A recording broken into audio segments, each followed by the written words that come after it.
O texto em questão aborda a ideia dos resquícios evolutivos nos órgãos vestigiais. No entanto, talvez sem querer e talvez por erro de tradução, apresenta um viés lamarquista bastante nítido. Discorra sobre as ideias de Lamarck.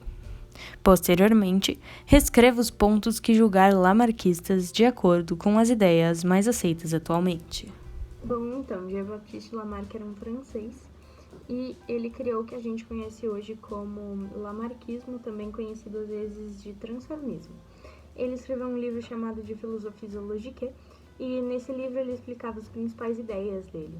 Uma dessas principais ideias que a gente pode pensar é a teoria do impulso vital, também conhecido como força interna. O que acontecia com essa força interna? Essa força interna era o impulso que fazia com que um ser gerasse um descendente diferente. Dessa forma, ele acreditava que as linhagens de espécies elas não se extinguiam. Esses seres eles apenas se transformavam. Outra teoria dele é a lei do uso e desuso.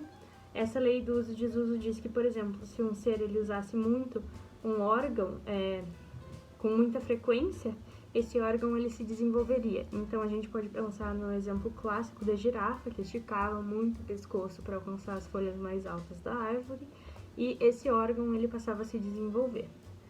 Acontecia ao contrário, então, no desuso, onde esse órgão vinha a atrofiar.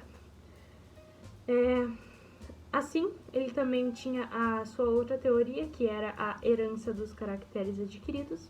O que essa teoria propunha? Bom, ela estava interligada com a lei do uso e desuso, e isso dizia, essa teoria, ela propunha que a partir do desenvolvimento desse órgão dos pais, os seus descendentes, suas proles, teriam uma chance de desenvolver esse mesmo órgão, de acontecer essa mesma característica maior.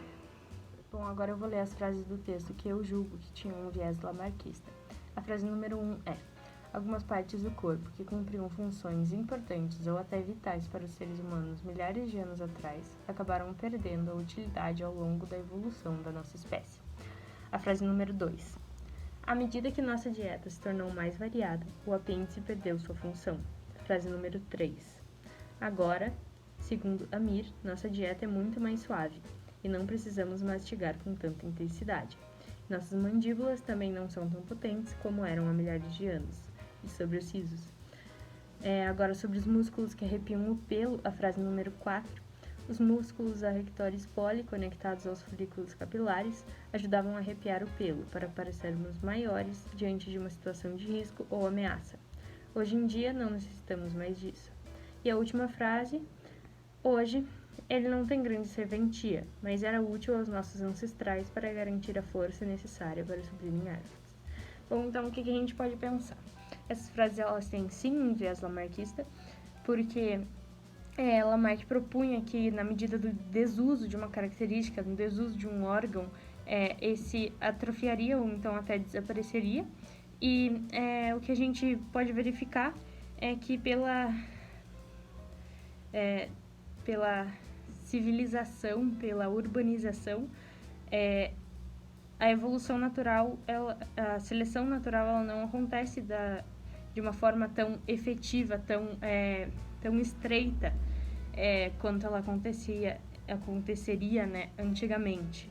O que acontece, então, é que a gente passou a incorporar essas características no nosso modo de vida.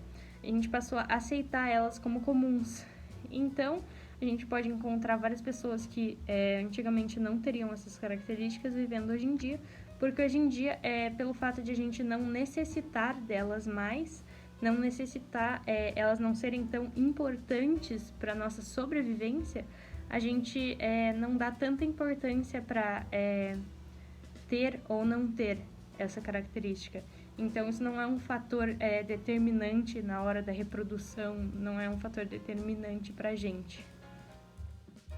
Questão número 2. Durante as aulas, discutimos sobre a relação entre epigenética e um possível ressurgimento das ideias de Lamarck. Explique qual a sua opinião sobre isso. Então, o que acontece é que os apoiadores do lamarquismo na atualidade, os chamados neo-lamarquistas, eles fazem uso da epigenética como uma justificativa, um apoio para essas ideias. Eles tentam exemplificar pela semelhança entre elas de hereditariedade. Mas o que acontece?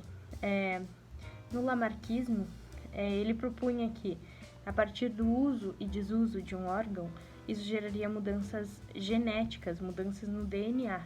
E a partir dessas mudanças é que a prole, é que ocorreriam as transformações, ocorreria essa evolução em si. A epigenética já não trata disso. A epigenética fala que essas características ambientais, essas características externas, elas causam mudanças que podem sim ser repassadas à prole, repassadas a descendentes, mas isso não fica demarcado no DNA, isso não fica demarcado de maneira hereditária.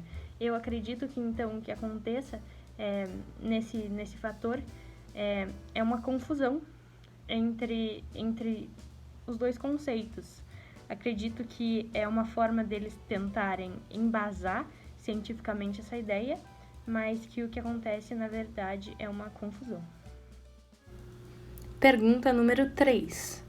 É verdade que Lamarck estava completamente errado e Darwin estava completamente certo? Bom, não.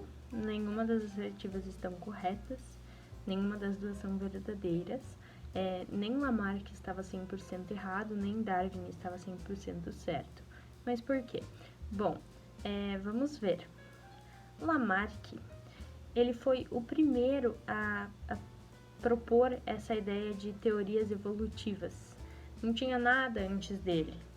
Então, eu acredito que se ele tivesse um embasamento, se ele tivesse um background, se ele entendesse o que estava por trás, ele poderia ter feito teorias mais certas, ele poderia ter desenvolvido mais.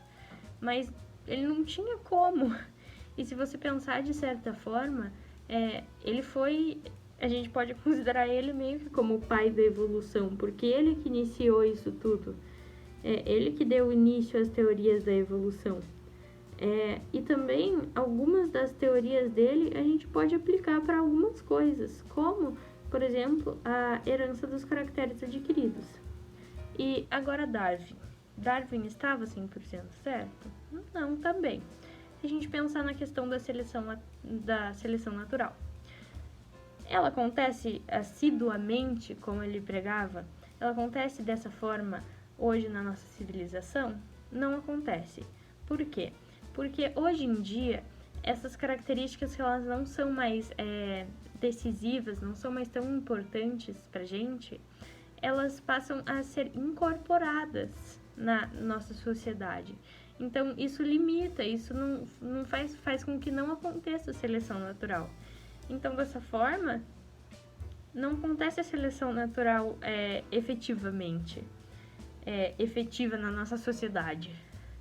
E outra coisa também, Darwin, ele fez basicamente, o mesmo experimento que Mendel com as ervilhas. E ele não conseguiu, ele não foi capaz de perceber que as características elas eram transmitidas de uma geração para outra. Então eu acho que assim, ambos, se eles tivessem um background, eles poderiam ter desenvolvido melhor. Ambos geraram teorias muito boas, e ambos geraram alguma coisa que alguma teoria correta de certa forma, e erraram em certo ponto.